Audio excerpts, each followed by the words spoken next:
بسم اللہ الرحمن الرحیم، السلام علیکم۔ میں حکرامت مغل اور میرے ساتھ ہیں عیسیٰ نقوی۔ نقوی صاحب، ایران اور امریکہ کے درمیان مجوزہ ڈیل اگر طے پا جاتی ہے تو اسرائیل اس ڈیل کو آسانی سے ہضم کر لے گا، اور نیتن یاہو اتنی بڑی ناکامی کے بعد اس کا مستقبل کیا ہوگا؟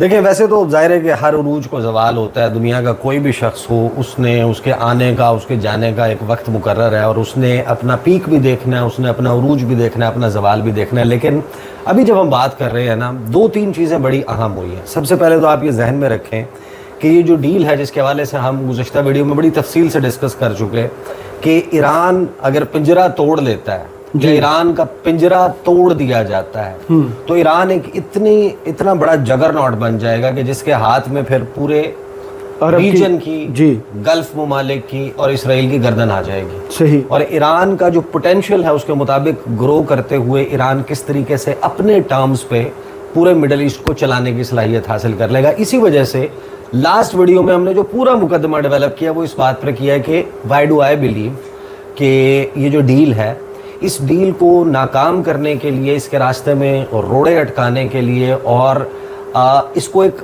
بڑا ہی سٹرونگ پش بیک دینے کے لیے تیاری آلریڈی شروع ہو چکی ہے۔ اچھا۔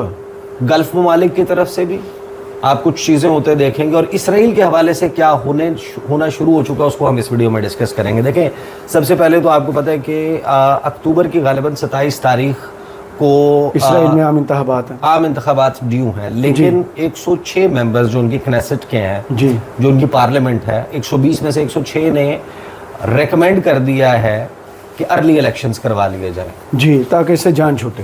ہاں، تو کہ نیتن یاہو جو ہے اس کا مستقبل، اور آپ کو پتا ہوگا کہ پچھلے دنوں جو سٹیٹمنٹ دیا تھا ڈونلڈ ٹرمپ نے کہ اگر میں نہ ہوتا تو جیل کی سلاخوں کے پیچھے ہوتا، ایف این کریزی اور F N stupid, F word کا استعمال کیا گیا تھا۔ تو یہ جو الیکشن ہونا ہے، اس الیکشن میں بہت ساری چیزیں ڈٹرمن ہو جائیں گی، لیکن اس کے لیے جو اس وقت رجیم چینج جس کی ہم بات کر رہے ہیں، ایران کا رجیم چینج کروانے کے لیے CIA اور موساد ایکٹیو ہوئے، جی، نیتن یاہو اور ڈونلڈ ٹرمپ ایکٹیو ہوئے۔ ایران میں رجیم چینج نہیں ہوا، پہلا رجیم چینج ہوتا ہے امریکہ میں، جی، جہاں پر آپ دیکھیں کہ جنگ کے دوران کون اپنا سیکٹری آف نیوی فارغ کرتا ہے؟ جب آپ اپنی ریسنٹ ہسٹری کا سب سے بڑا نیول بلاکیڈ، سب سے بڑی نیول پریزنس ریجن میں کامبیٹ پوزیشن میں، یعنی یہ کوئی پیس ٹائم نیول ایکسرسائز کی بات نہیں آپ کر رہے، ایک ایسا وقت جب آپ ایک ایکٹیو وار زون میں اپنے بحری بیڑے لے کر، اپنے ایمفیبیس اٹیک کے لیے مرینز کو لے کر، اپنے نیول vessels, frigates, year craft career لے کر آپ ریجن میں لڑائی میں موجود ہیں، تو آپ اپنا سیکٹری آف نیوی فارغ کر دیتے ہیں، صحیح، آپ اپنے آرمی چیف کو فارغ کر دیتے ہیں، آپ اپنے ٹاپ کے چوٹی کے 8 جرنیل فارغ کر دیتے ہیں، اور ایران کہتا ہے کہ رجیم چینج تم نے ہمارا کرنا تھا، تو جو جنگ کے دوران جب کسی کو تبدیل کیا جاتا ہے نا، اس کے مطلب بڑے مختلف ہوتے ہیں۔ بڑی ہی ریسنٹ ڈیولپمنٹس جو اب اسرائیل میں ہو رہی ہیں، اینڈ میں نے نہیں دیکھا کہ اس کے اوپر کو بہت زیادہ میڈیا میں بات ہوئی ہے۔ اچھا، انٹرنیشنل میڈیا بھی اس کے اوپر خاموش ہے،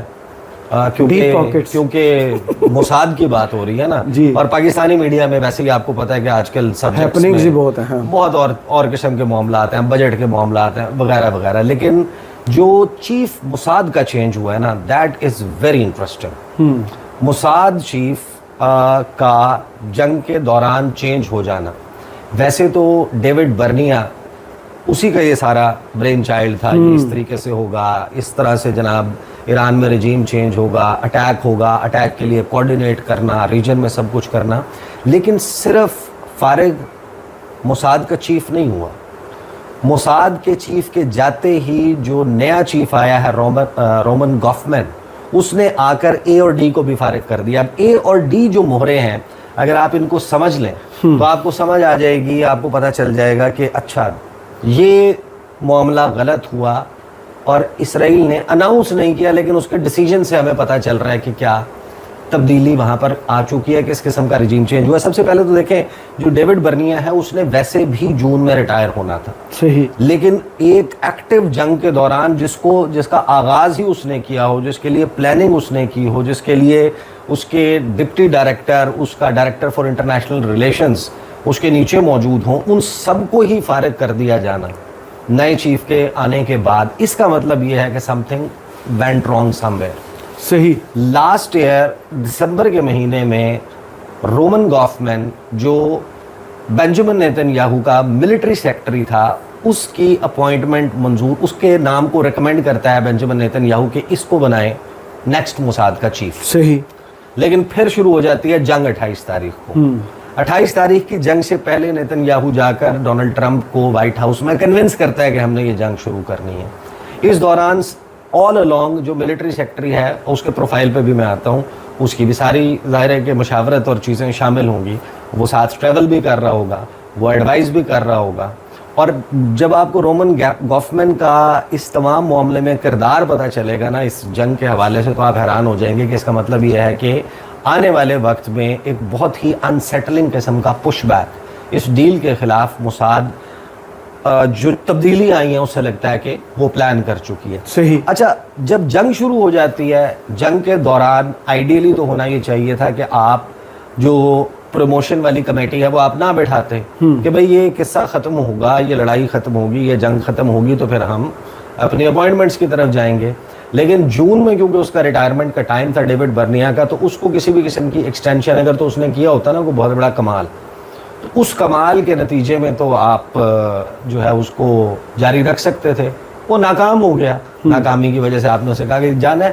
12 اپریل کو یہ اپروو کرتے ہیں کہ ہاں جو نیتن یاہو کا ملٹری سیکٹری ہے رومن گوفمین, اس کو نیا چیف بنا رہے ہیں, اور برنیا کے جاتے ہی رومن گوفمین ٹیک اوور کر لے گا. صحیح.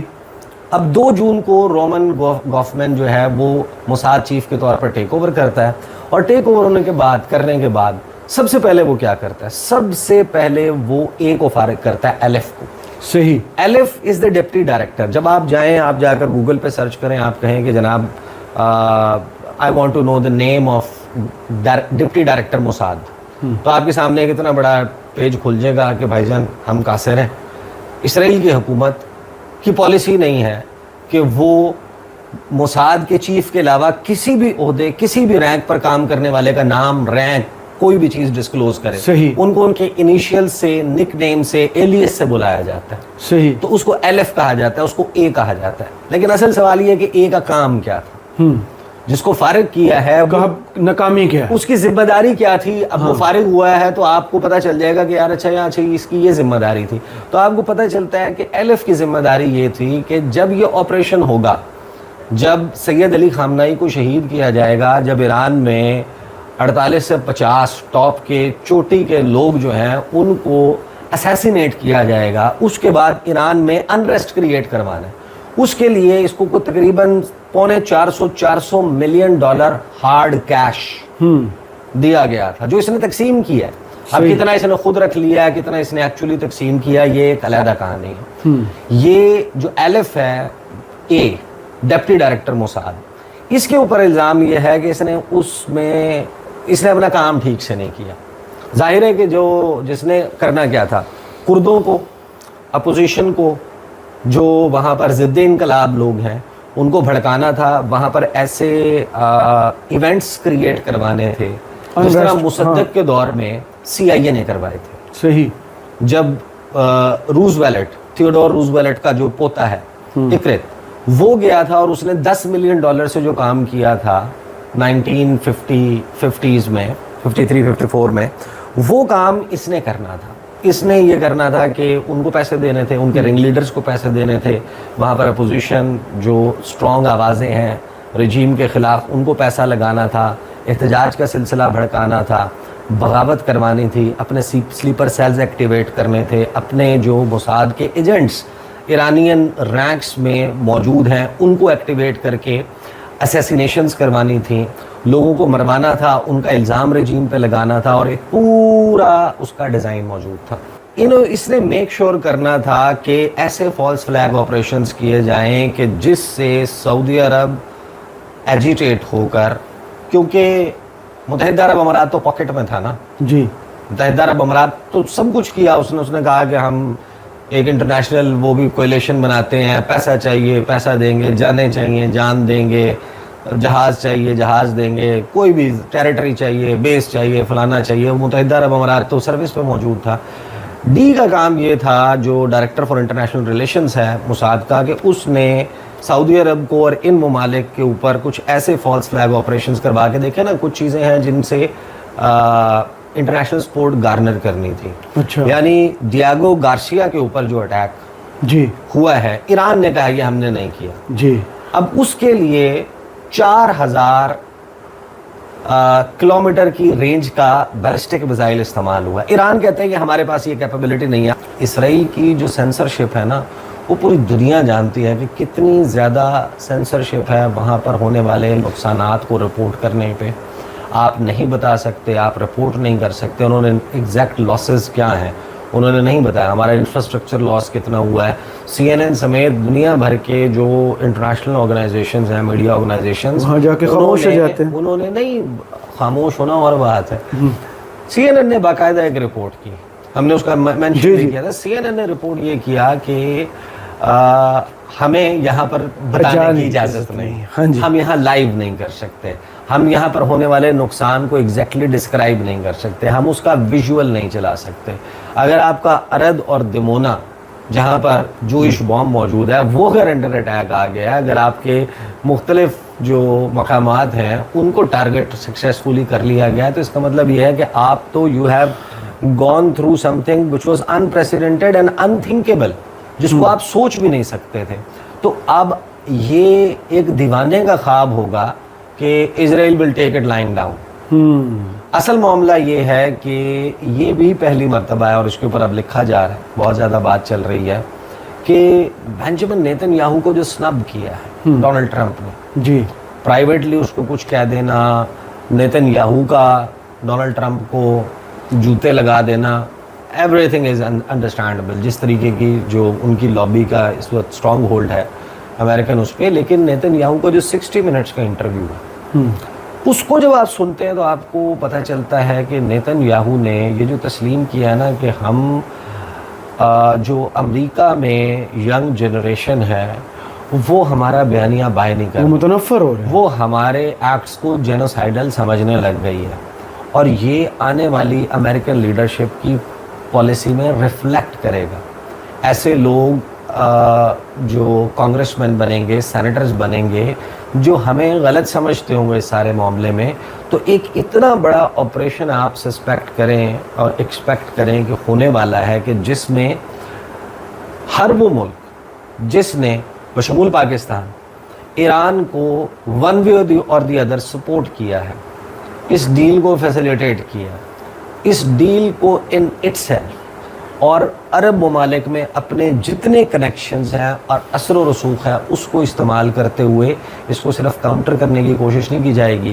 آنے والے دنوں میں میرا یعنی کہ I hope I am proved wrong, یہ جو ایران والے معاملات ہیں یہ جب اگر ڈیل ہو بھی جاتی ہے اس کے نارملائز چیزوں ہونے کے بعد بھی ایکسپیکٹ کہ دے ول ہٹ انٹرنلی جو ڈی اسٹیبلائز کرنے کا آپریشن ہے, اس کو اس کی گروتھ سے روکنے کا, گروتھ پوٹینشیل تک پہنچنے سے روکنے کا آپریشن ہے.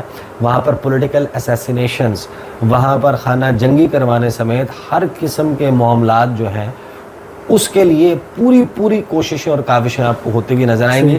But Nitin Yahoo what happens, I think یہ زیادہ لمبی گیم نہیں ہے, 3-4 مہینے میں اس کا بھی نتیجہ آپ کے سامنے آ جائے گا. بہت شکریہ عیسیٰ نقوی آپ کے تجزیے کا. کمنٹس باکس میں ضرور بتائیے گا یہ ویڈیو آپ کو کیسی لگی. اجازت دیجیے, اللہ حافظ.